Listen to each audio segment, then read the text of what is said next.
Salam dəyərli müəllimlər, xoş gördük hər birinizi. MİQ imtahana hazırlaşan ibtidai sinif müəllimlər üçün MİQ 2026 model sınaq 4 ilə qarşınızdayıq. İlk 3 sınaq 2026-ya aid olan model sınaq kanalda yerləşdirilib, playlistə daxil olub MİQ 2026 model sınaqlar playlistindən ardıcıl olaraq izahları dinləyə bilərsiniz.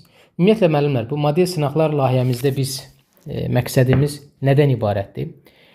Müəllimlərin ən mövzu proqrama daxil təbii ki, ən fərqli və çətin suallarla işləmə bacarığını formalaşdırmaq, müəllimlərdə fobiyanı aradan qaldırmaq və özgüvəni formalaşdırmaq.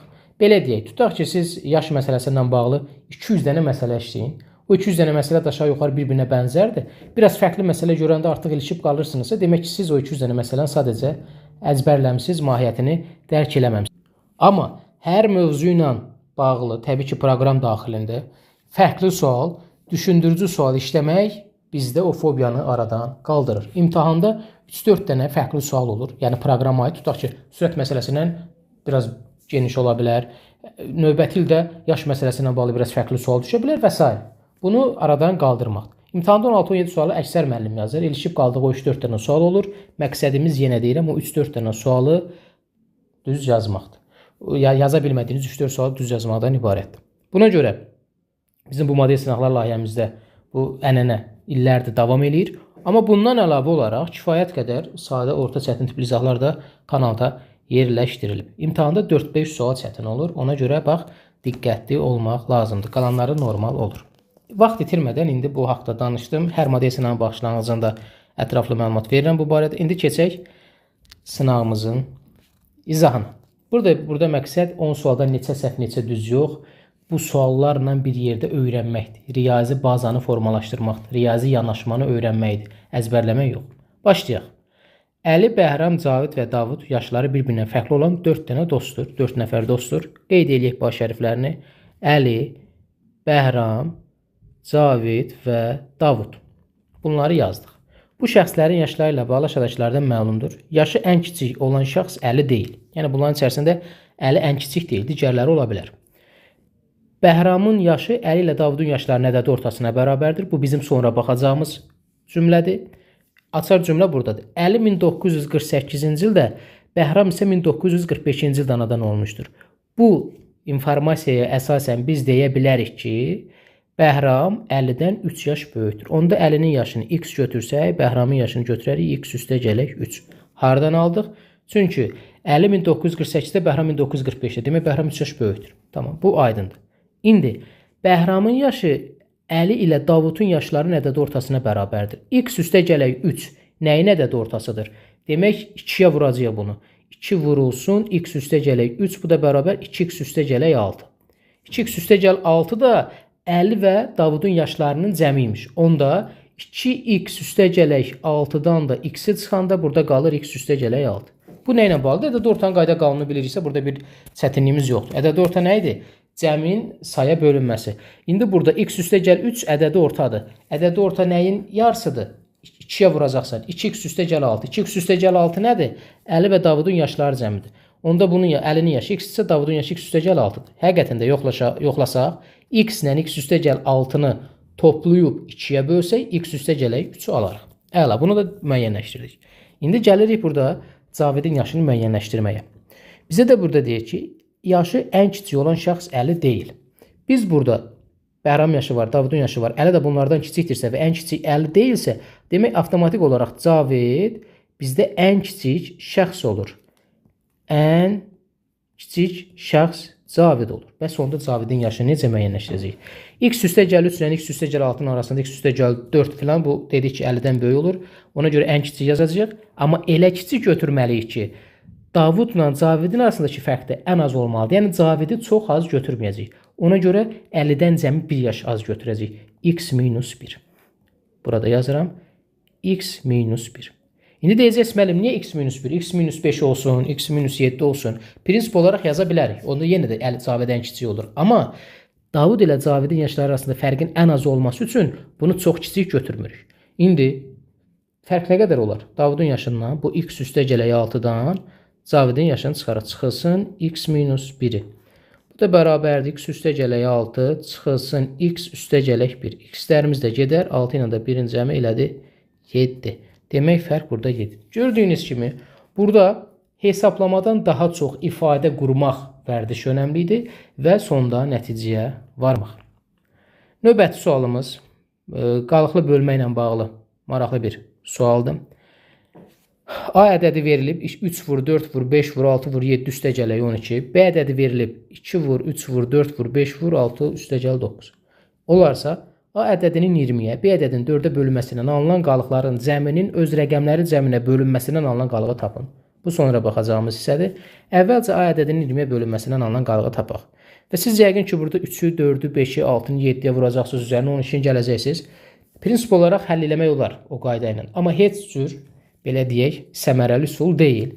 Hardasa indi buradakı ədədləri bir-birinə vurmaq olar. Elə çox ədəd deyil. Amma burada çox ədəd ola bilər. O zaman bizim onu həll eləməyimiz praktik olaraq mümkün deyil və məsələni bir 15-20 dəqiqə vaxt gəlir. Burada məntiq nədən ibarətdir? Əvvəlcə A ədədini araşdırırıq. Bura qədər olan 20-yə bölünməsindən alınan qalığa baxaq.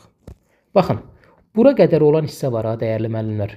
3 vur, 4 vur, 5 vur. Bunun içərisində onsuz da 20 vuruğu var. Deyəcəksiniz müəllim necə? Baxın, 3 vurulsun 20 vurulsun 6 vurulsun 7. Bu 4 ilə 5-i mən 20 kimi yaza bilərəm. Və demişik ki, vuruqların içərisində biri digərinə bölünürsə, demək hamısı bölünür. Demək onda bura qədər problem yoxdur. Bura qədər A ədədinin bura qədər olan hissəsi 20-yə problemsiz bölünəcək. Mənə maraqlı olan bax bu üstəgəl 12-dir. Demək 12-nin də elə 20-yə bölünməsindən qalınan qalıq kiçikdir deyə cavab olacaq 12. Demək bu birinci qalığımız 12-dir. Keçək indi ikinci ədədin, yəni B ədədinin 4-ə bölünməsindən alınan qalıq. Bu da eyni məntiq. Buradan bura qədər, onsuz da 4 vuruğu burada var. Bu 4 vuruğunun burada olması o deməkdir ki, buradan bura qədər olan hasil 4-ə problemsiz bölünəcək. Bizə maraqlı olan hansıdır? Bu üstə gələk 9 hissəsi. 9-un da 4-ə bölünməsindən alınan qalıq 2, qalıq 1. Bayaq burada qalıq 12 alınmışdı, burada 1 alındı. Bunların cəmi 12-nin üzərinə 1 gəldi, 13 elədi. Və bizə deyir ki, qalıqların cəminin öz rəqəmləri cəminə bölünməsindən, yəni 13-ün rəqəmləri cəmi də 4-dür. 4-ə bölünməsindən alınan qalığı tapın. 13-ü 4-ə böləndə 3 düşür, qalığımız 1. Doğru cavab elədi Y variantı. Növbəti maraqlı bir sürət məsələsi buna deyə bilərik. Ömər və Hüseyin yarışırlar. Ömər şəkildəki hovuzun perimetri üzrə qaçdıqda Hüseyin hovuzun uzunluğu boyunca üzür. Hovuz da düzbucaqlı formasındadır. Ömərin qaçış sürəti Hüseynin üzmə sürətindən 4 dəfə çoxdur. Tamam. Hüseyin hovuzun uzunluğunun 4 misli qədər olan məsafəni üzərkən Ömər eyni zamanda hovuzun perimetri üzrə qaçaraq 5 dəfə dövr edir. Hovuzun enini tapın. Gəlin Ömərin, daha doğrusu Hüseynin nə qədər yol getdiyini tapaq. Hüseyin hansı istiqamətdə qaçır? Hovuzun uzunluğu. Uzunluq da bax buradan bura qədərdir. 60 metr. Nə qədər qaçacaq? Bunun 4 misli qədər. 60-ı vururam 4-ə bərabər elədi 240 metr. Mötərizədə yazıram bu Hüseynin qaçma məsafəsidir. Yəni yoludur deyək. Bəs Ömər, diqqət edəcəyimiz məqam budur. Ömər bunun perimetri boyunca. Perimetr nəyə bərabərdir burada? Enini bilmirəm, x götürəcəm. Perimetr, bunun perimetri bərabərdir 2 vurulsun 60 üstə gələk x. Və bizə deyir ki, Ömər perimetr üzrə qaçaraq. Yəni bütöv perimetri boyunca 5 dəfə dövr eləyir. Bir dəfə dövr eləmək 2 vurulsun 60 üstə gəl x-dir, bir perimetr. Amma 5 dəfə dövr eləmək 5 vurulsun 2 vurulsun 60 üstə gələk x. Bunu da yaza bilərim ki, 10 vurulsun mötərizədə 60 üstə gələk x-ə. Bu da Ömərdir. Ömərin getdiyi yol. Aydın oldu. Bax, bu hissəsi aydın. Ən vacib məqamdır. Hüseynin getdiyi yolu müəyyənləşdirdik. 60-ın 4 misli qədər.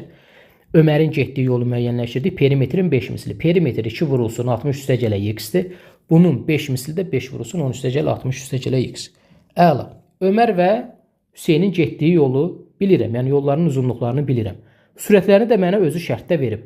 Ömərin qaçış sürəti Hüseynin üzmə sürətindən 4 dəfə çoxdur. Onda Hüseynin sürətinə mən, bunu buradan laf yazaq, Ömər yazıram bura. Bura Hüseynin sürətinə V desək, Ömərin sürətinə 4V deyə bilərik. Buradan bunları da qeyd elədik. İndi bizdə nələr var, dəyərli müəllimlər? Baxın, Hüseynin getdiyi yol var. Hüseynin sürəti var. Ömərin getdiyi yol var, Ömərin sürəti var. Və bunlar eyni zamanda bu yolları gedirlər də. Yəni Hüseyn bu 60 metrin 4 misli qədər məsafəni gedəndə Ömər də bu perimetrin 5 misli qədər məsafəni gedir. Və bunlar buna eyni zaman sərf eləyirlər. Ona görə bu eyni zamanı tapmaq üçün Hüseynin zamanı necə tapacağıq? Zaman necə tapılırdı? T bərabər S bölünsün V-yə. Hüseynin getdiyi yolu öz sürətinə bölürəm. Bu Hüseynin sərf elədiyi zamandır. Ömərin getdiyi yolu 10 vurulsun 60 üstə gələ x-i Ömərin sürətinə bölürəm 4V-yə. Bu Ömərin zamanıdır, bu da Hüseynin zamanıdır və bərabərlik yazıram bura. Bərabərliyi niyə yazıram? Çünki bunlar bu prosesi eyni zaman ərzində yerinə yetirirlər. Bunu həll eləsək, çarpaz formada həll eləyə bilərik.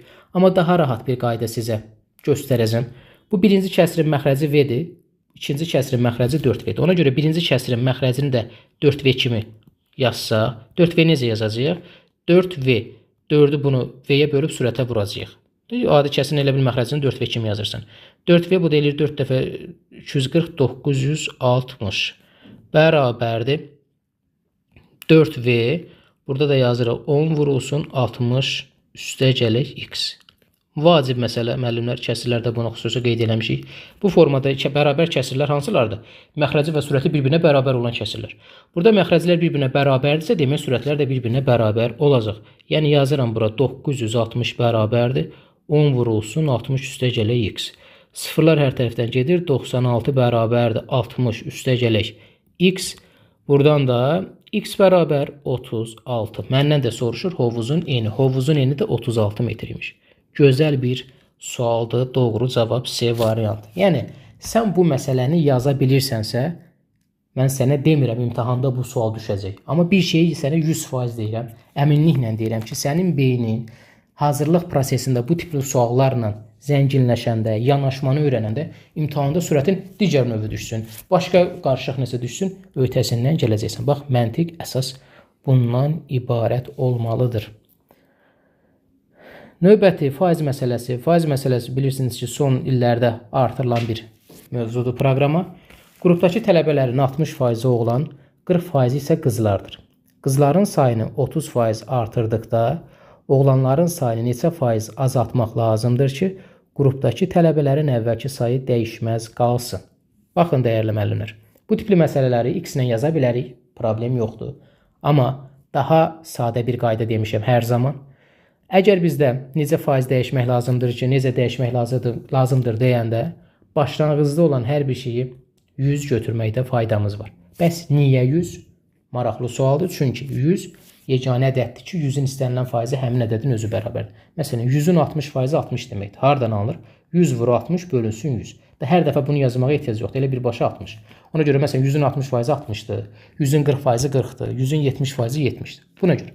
İndi qrupdakı tələbə sayını biz götürürük. Bərabərdir 100. 60% oğlandır. 100-ün 60%-i az öncə dedik, 60 deməkdir elə. Ona görə yazıram 60 nəfər oğlan. Oğlan. 60 oğlansa avtomatik olaraq 40% də qızdır. Yazırıq bura 40 qız. İndi qızların sayını 30% artırdıqda, qızların sayı nə qədərdir? Qızların sayı 40-dır. 40-ı 30% artırıq. 40-ın birbaşa 130%-ni tapa bilərik. Çünki mən keçən dəfə birbaşa 130 yazmışdım. Orada yazır ki, mənim 130 hardan alır? Hansı ki zatı demişdim. Və ya qoy belə yazaq. 30% artırdıqda 40-ın 30%-ni tapıram. Sıfırlarımız gedir bərabər 12. Artırmaq dediyinə görə üzərinə gəlirəm. 40-ın üzərinə 12-ni gələndə bərabər elədi 52 nəfər qız. Mən qızların sayını artırdım. Amma oğlanların sayını azaltmalıyam, axı say dəyişməsin. Say dəyişməsin deyir. Yəni, əvvəl sayımız 100 idisə yenə 100 olsun. Onda 100-dən çıxıram 52-ni görək oğlanların sayı neçə olmalıdır? 100-dən 52-ni çıxıram qalır 48 oğlan. Demək, dəyərli müəllimlər, oğlanların sayı 48 olmalıdır. Amma bayaq oğlanların sayı 60 idi. Demək, biz neçə nəfər azaltmalıyıq? 12 nəfər. Hardan aldıq? 60-dan çıxıram 48-i bərabərdir 12 nəfər. 12 nəfər azaltmalıyıq. İndi bu neçə faizdir? Bunu necə taparıq? Birincisi, 12 60-ın neçə faizidir? Bunu tapa bilərik. Bir ədəd digər ədədin neçə faizidir deyəndə birincini ikinciyə vurub 100-ə bölürük. Buradan ixtisarlarımızı eləsək 6, 20%. 2 dəfə 20, 20%. Doğru cavab C variantı. Və ya nə deyir bizə? Kəmiyyət dəyişiminin faizlə ifadəsi. Bu çox önəmlidir. Yəni 60-dan, dan şəkilçisi çox vacibdir. Bunu xüsusilə demişəm. Baxmayan müəllimlər faizlə bağlı izahlar var, mütləq baxsın. 60-dan neçəyə düşmüşük? 60-dan 48-ə düşmüşük. Necə hesablayırdıq bunu? Surətdə yazırdıq 60 çıxılsın 48. Əslində buna gəlirik. Sadəcə qaydasını deyirəm. Bölünsün dan şəkilçisi. Dan hansında da 60-da. Nədən artır, nədən azaldırıq deyirsə. Vururuq 100-ü. Yenə də 12 bölü 60 vurulsun 100 bərabər 20% tapmış oluruq. Doğru cavab elədim. C variantı. Növbəti ifadə qurmaq. Bax, nəyə görə bu ifadə qurmaq? Buna önəm vermişəm burada. Bildiyimiz bu məsələ tiplərdir. Sadəcə tənlik qurmağı, ifadə qurmağı bacarmayan adam həqiqətən də imtahanda çətinliklə üzləşir. Ona görə imtahanda uğur qazanan müəllimlər bu tənlik qurmaq bacarığı, ifadə qurmaq bacarığını özündə formalaşdıran müəllimlərdir. Çünki onlar artıq ifadə qura bilirsə, tənlik qura bilirsə, demək riyazi yanaşmanı bilirlər. Ferma sahibinin müəyyən sayda qoyunları və toyuqları var. Elə qoyunların sayını 2 ilə işarə edirəm, toyuqların sayını T ilə işarə edirəm. Heyvanların ayaqlarının ümumi sayı. Ayaq deyəndə qoyunun 4 dənə ayağı var. Məsələn, say 2-dürsə, onda bu 4 qoyun yazıram, 4-ə vuracaqsan. Məsələn, 20 dənə qoyunun neçə ayağı var? 20 vurulsun 4. Birinin ayağını ümumi qoyunun sayına vuranda ümumi ayaq sayını tapıram. Toyuğun 2 ayağı var. Sayı T-dirsə, onda ümumi ayaqlarının sayı olacaq 2T. Əla. İndi bizə nə deyir? Heyvanların ayaqlarının ümumi sayının ədədi ortası. Ümumi sayının ədədi ortası nədir? Bu ayaqları cəminin sayları cəminə olan nisbətinə. Ədədi ortanın qaydası nə idi? Cəmin bir neçə ədəd verilirsə, onları cəmini toplayırdıq, saya bölürdük. Burada da qoyun və toyuqların ayaqları cəmini, onların sayın cəmlərinə böləcəksən. Qoyun üstə gələk toyuq bərabərdir K. İndi gəlin bunu sadələşdirək. Sadələşdirəndə bu məxrəci 1 deməkdir. Çarpaz formada vursaq, elə bil bu bura vurulacaq, bu da bura vurulacaq. K vurulacaq Q və T-yə, yəni bu da belə olacaq. K qoyun üstə gələk K toyuq. Bax, belə yazaq. Bərabərdir. Burada 4 qoyun üstə gələk 2 toyuq. Toyuqlar bir tərəfə, qoyunlar bir tərəfə keçsin burada, dəyərli müəllimlər. Necə keçəcək? Belə olacaq. Demək, K toyuq çıxılsın 2 toyuq bərabərdir. 4 qoyun çıxılsın K qoyun. İndi buradan da digər vacib məsələ. Görün necə rahat olacaq. T-ni çıxardırıq mötərizə xaricinə. Qaldı K çıxılsın 2. Buradan da bərabərdir. 2-ni çıxardıram. 4 çıxılsın K. Məndən nəyi soruşur? Qoyunların sayının, toyuqların sayına olan nisbəti. Yəni, Q bölünsün T-ni. İndi Q bölünsün T-ni tapmaq üçün bunun hər tərəfini nəyə bölərik? Bunun hər tərəfini biz T-yə bölərik. T-yə böləndə burada alınır K çıxılsın 2. T-lər gedir də çünki. Bərabərdir. Burada da alınır Q 4 çıxılsın K bölünsün T. Bu da belədir. Bunu da belə yaza bilərikmi? Baxın, bu hissəni yaza bilərikmi? Qoyun bölünsün toyuq 4 çıxılsın K bərabərdir K çıxılsın 2. Əla. Mən bunu tapmalıyım. Bu da birinci vuruq, ikinci vuruq hasil. Qoyun bölünsün toyuq bərabərdir. K çıxılsın 2 bölünsün alınır nə? Buradan alınır 4 çıxılsın K. Belə bir cavab harada var? K çıxılsın 2 bölünsün 4 çıxılsın K. Doğru cavab B variantı. Baxın, yəni birbaşa sağa sola keçirməyi. Müəllim, mən buradan 2 bölünsün toyuğu tapa bilmədim. Yəni olsun x bölünsün y-i tapa bilmədim. Necə tapa bilmərsən? Bu elə bil, bax, bu ifadə var, bu deməkdir də. Bax, 4 bir də yazıram ki, rahat bir qaranlıq qalmasın sənə. 4 çıxılsın K, burada T-dir, bərabərdir, K çıxılsın 2. Mən indi sənə sual verirəm ki, burada mənim üçün Q bölünsün K-nı müəyyənləşdir. Q bölünsün toyuğu da, daha doğrusu, müəyyənləşdir. Necə müəyyənləşdirərsən? Bunu ayırarsan ki, Q bölünsün toyuq, vurulsun, bu 4 çıxılsın K-dır. Bu da bərabərdir, K çıxılsın 2-dir. Bu da birinci vuruq, ikinci vuruq hasil kimdən açsın. Birinci vuruqu tapmaq üçün Q bölünsün töbəyə K çıxılsın 2 bölünsün 4 çıxılsın K. Özünü sadəcə qorxutma. Hə, bu ilk addımda mən bunu rahat həll eləyim. Elə bir sualdımı xeyr, biraz bu əməliyyatları diqqətli olmalısan. Amma burada kvadrat tənlik var, yox. Teorema var, yox. Ona görə diqqətli olmaq lazımdır və mahiyyətini dərk etmək lazımdır. Baxırıq növbəti maraqlı və vacib bir suala həndəsə ilə bağlıdır. Və yəqin ki, izaha baxanda görürsünüz ki, sualların hər biri sizin yeni gördüyünüz suallardır. Ancaq bizim sınaqlarımızda və izahlarımızda qarşılaşacağınız suallardır. Aşağıdakı şəkildə tərəfləri natural ədədlər olan bərabər tərəfli üçbucaq və ona bitişik düzbucaqlı göstərilmişdir. Fiqurun perimetri 40 cm olarsa, düzbucaqlının perimetri ən az neçə santimetr olur? Gözəl bir sualdır. Biz burada bu bərabər tərəfli üçbucağın tərəflərini bilmirik. X götürək bunu. Bu düzbucaqlının uzunluğu üçbucağın tərəfinə söykəndiyindən onda bura uzunluğu x olacaq təbii ki və enini bilmirəm, eninə də y götürürəm. İndi fiqurun perimetri deyəndə, fiqurun perimetri bax 5 bucaqlıdır da. Buradan bura, buradan bura, bura. Neçə dənə x var? 3x-imiz olacaq burada. Bu ortadakı, bax bunu yazmırıq da. Bundan başqa digərlərinin cəmi. Ortadakı xətt bizə lazım deyil. 3x üstə gələk. 2y bərabərdir perimetr 40 cm. İndi buradan x-i müəyyənləşdirək. 3x bərabərdir 40 çıxılsın 2y. X-i tapaq. X bərabərdir 40 çıxılsın 2y bölünsün 3. Aha, indi burada gəldik ən vacib məsələyə. Seçim vermək məsələsini. Y və x. Bizim burada y və x-imiz çox qiymət ala bilər. Nədir burada? Y-in yerinə biz 1 yazsaq, yəni 1 dəfə 2 sürətdə. 40-dan 2-nin çıxanda 38 qalır. 38 3-ə bölünmə. Demək 1 ola bilməz. 2-ni yoxlayaq. 2 dəfə 2 4. 40-dan 4-ü çıxanda 36. 36 3-ə bölündü 12. Onda demək y-ə 2 verəndə x-imiz 12 alınır. Birini yazdım ki, o vermək necə olur? Bax, 40 çıxılsın. Y-in qiyməti 2-dirsə 2 vurulsun 2 bölünsün 3. 4 36-nı 3-ə böldük 12 alındı x-ə. Əla.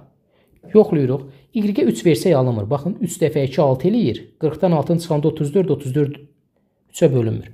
3 alınmadı. 4-ə baxaq. 4 dəfə 2 8. 40-dan 8-i çıxanda 32 3-ə bölünmədi. 5 alınacaq amma. Baxın. 5 dəfə 2 10. 40-dan 10-u çıxanda 30, 33-ə bölündü 10. Və burada sizə bir dənə gözəl növbəti qaydanı deyim. Bu tipli suallarda bax, birini və ikincini müəyyənləşdirdinsə, da bir-bir yoxlamağa ehtiyac yoxdur. Bu 3 artmır, bunu 3 artır.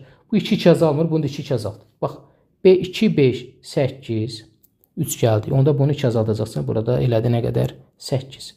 Sonra bunu 3 artıracaqsan eləcək 11, bunu 2 azaldacaqsan eləcək 6. İndi deyərsən, müəllim, bu hara qədər sonsuz gedə bilməz axı, bu 1 azalır. Sonra 3 gəlsək 14, bunu 2 azalsaq nə qədər eləyir? 4. 3 artırsaq 17, bunu 2 azalsaq eləyər 2. İndi deyərsən, müəllim, bir də artıraq, buranı 20 yazaq, onda 2-dən 2 çıxanda 0. X 0 ola bilərmi? Bizdə deyir tərəfləri natural ədədlərdir. Əla.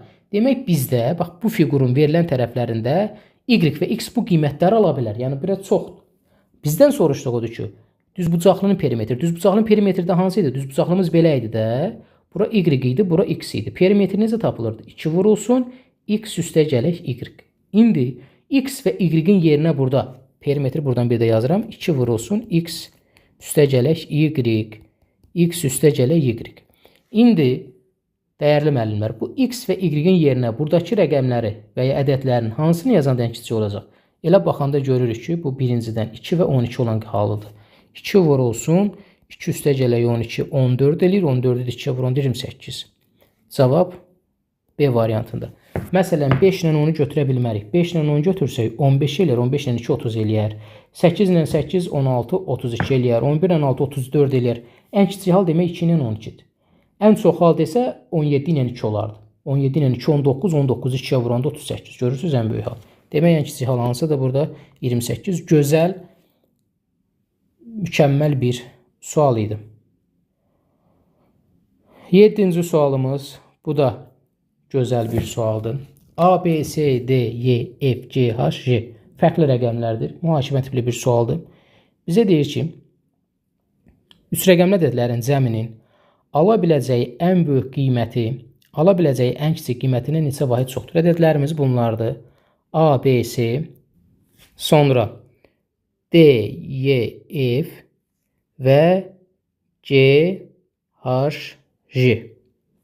Bizə deyir ki, bunlar böyükdür və bütün hərflər də bir-birinə müxtəlif olmalıdır. Eyni rəqəm təkrarlana bilməz. Sizin səhv elədiyinizi deyin bu sualda. Çox müəllim belə yazır. 987, 654, 321. Deyir ki, müəllim, mən böyük deyir, mən dən böyük yazdım. Amma deyirəm ki, bu səhvdir. Daha böyük halı belə olur. 9, 8, 7, 6, 5, 4, 3, 2, 1. Biri var 900, 600, 300 olsun. Biri var 900, 800, 700 olsun. Bax, belə deyildi, zigzag formada aşağı yuxarı getdin. 9, 8, 7, 6, 5, 4, 3, 2, 1. Bu ən böyük hal olacaq. Ən böyük halın qiyməti nə qədər olur? 6, 15, bu da elədi 25. 2556. Bu ən böyük haldır. Ən kiçikdə sizin elədiyiniz səhvi deyim. Ən kiçikdə siz belə yaza bilərsiniz. 102, sonra 345, 678. Deyə bilərsən, mən kiçiklər yazdım. Amma bu səhvdir. İndi görün mən necə yazacağım. 0-la birinci yerə yaza bilmərik. Ona görə bura 1 yazacağım, 2 yazacağım, 3 yazacağım. 0 qarşıya yazıla bilməzdi, amma ortaya yazılar. 1, 2, 3, 0, 4, 5, 6, 7, 8. Toplasaq alınar 711. Bir şeyi yadda saxlayın ki, müəllimlər, ədədləri böyük yazmaq istəyiriksə, onların qarşısında ən böyük mərtəbələri, ən böyük rəqəm yazacaq. Ədədləri cəminə kiçik eləmək istəyirsə, bu ən böyük mərtəbələr, ən kiçik rəqəmləri yazacaq. 711. Və ən böyük hal bu ən kiçik halda nə qədər çoxdur? 2556-dan çıxacam 711-i, 6-dan biri çıxanda 5.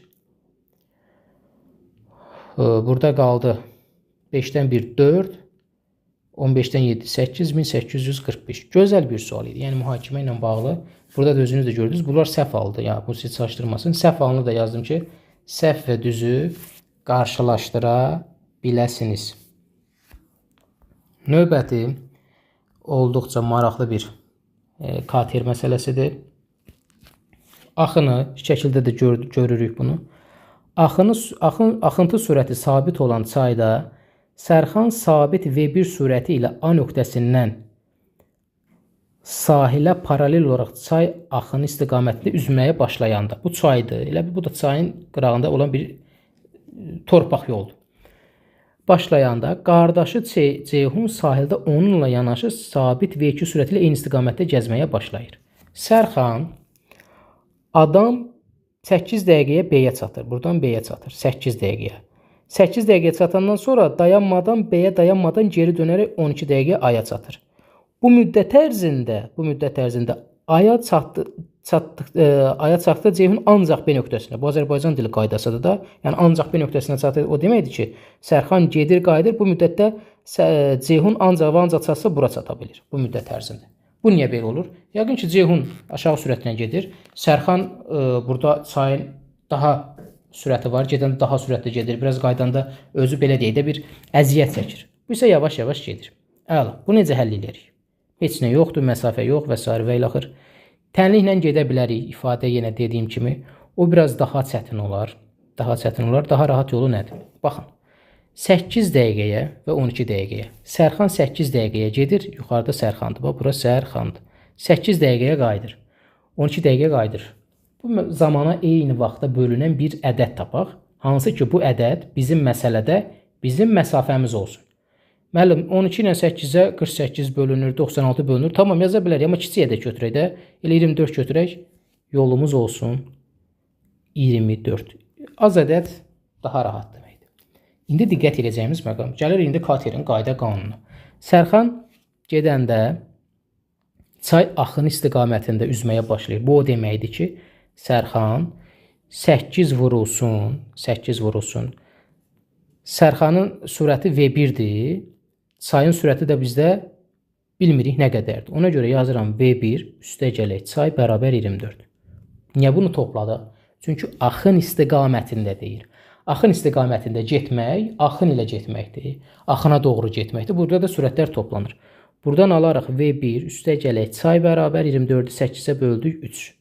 Bu mənim aldığım birinci vacib informasiyamdır. İndi keçirəm ikinci vacib informasiyamı. İkinci vacib informasiyada deyir ki, B-yə çatıb, bax bura çatıb, dayanmadan geri dönərək. Aha, bu geri dönərək mənə nəsə verməlidir. Geri dönmək nə demək? Gedəndə axın istiqamətində gedirəmsə, axın ilə gedirəmsə, geriyə qayıtmağım axına qarşı olacaq. və axına qarşı 12 dəqiqə gedəcəm. Axına qarşı bu 12 dəqiqəni vuracaqsan axına qarşı olan sürətə. Axına qarşı olan sürət necə olur? V1 çıxılsın çay. Yəni indi bizdə kater yerində burada insan gedir də. Və burada da 24 məsafə. Buradan da alıram V1 çıxılsın çay bərabərdir. 24-ü 12-yə böləndə 2. Bu da mənim aldığım ikinci vacib informasiya. İndi gətirək bunları birləşdirək. V1 üstə gələk çay bərabərdir 3. V1 çıxılsın çay bərabərdir 2-yə. Baxın dəyərli müəllimlər, tərəf-tərəfə toplayanda çaylar gedəcək. Buradan biz V1-i tapaq da, çünki bizə V1 bölü V2-ni soruşur. 2V1 bərabərdir 5, V1 də bərabər 5-i 2-yə böldü 2,5. Əla, V1-in qiymətini tapmışam. 2,5. Bu sərxanın sürətidir. İndi gəlin baxaq Ceyhunun sürətinə. Ceyhunun sürətini daha rahat tapacağıq. Çünki Ceyhun suda hərəkət eləmir, sadəcə quru torpaqda gedir, yəni çayın sahilindən gedir. Ceyhunun getdiyi yol məlumdur, 24 metr. İndi 24 kilometrdir, 24 metr fərqi yoxdur. Bunlar hamısı şərtidir. Yəni 96-da götürsən cavab alınacaq. 48-də götürsən. 24 o deməkdir ki, bu adam B-yə deməkdir. Bax, bura 24-dür. Hə, 24-ü Ceyhun da gedir. Bəs Ceyhunun zamanı nə qədərdir? Biz Ceyhunun da sürətini tapmalıyıq. Ceyhunun sürəti də V2-dir. V2-ni tapmaq üçün 24-ü Ceyhunun nəyinə böləcək? Zamanına böləcək. Ceyhunun zamanı nə qədərdir? Burada biraz diqqətli oluruq. Ceyhun adam B-yə, Sərxan adam B-yə gəlib B-dən Aya qayıtdığı zaman ərzində gedir. Çünki 12 üstə gələk 8 bərabər 20 dəqiqə.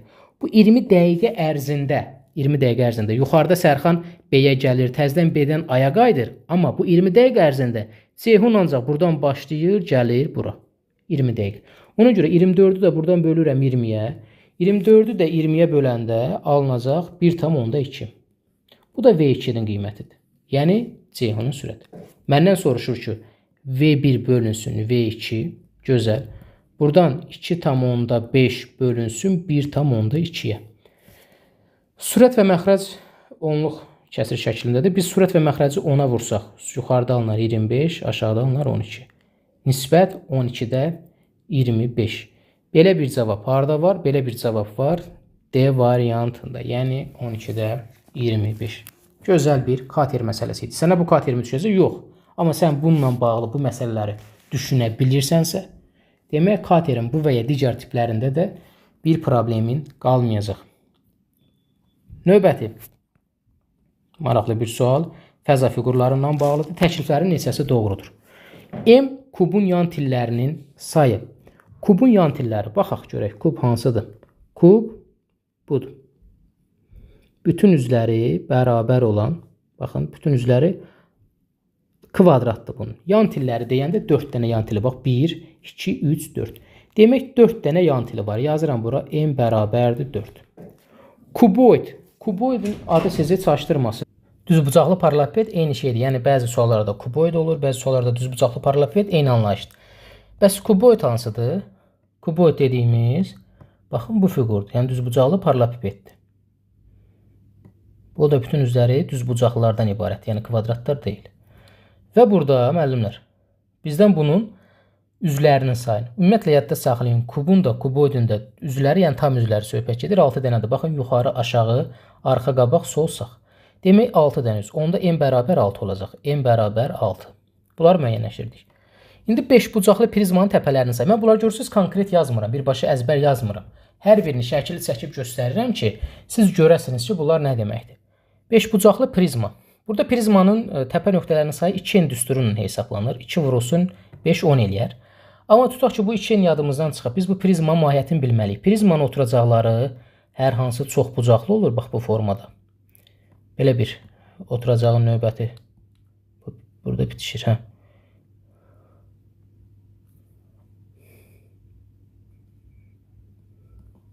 Elə bil ki, bax budur.